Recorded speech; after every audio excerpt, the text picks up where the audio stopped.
அரசியல் கட்சி கூட்டங்கள்ல கூட்டத்தை கூட்டுவதற்கு படாத பாடுபடுகிறார்கள். ஆமா, 200 ரூபாயிலிருந்து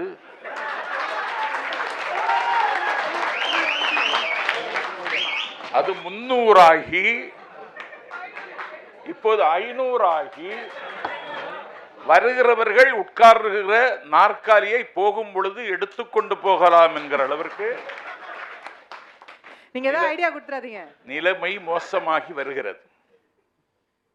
ஆனால் தானாக ஒரு கூட்டம் ஒரு காட்டாற்று வெள்ளம் போல் ஒரு தலைவனை தரிசிக்க இல்லாவிட்டால் பேச்சை கேட்க கூட்டம் வருவதை பார்த்து நான் வியந்து போனேன். பூவுக்குள் ஒளிந்திருக்கும் கனி கூட்டம் அதிசயம்.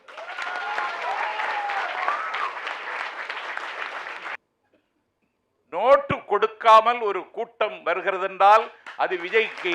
ஆகவே விஜய் தமிழ்நாட்டின் அதிசயம் இப்போது.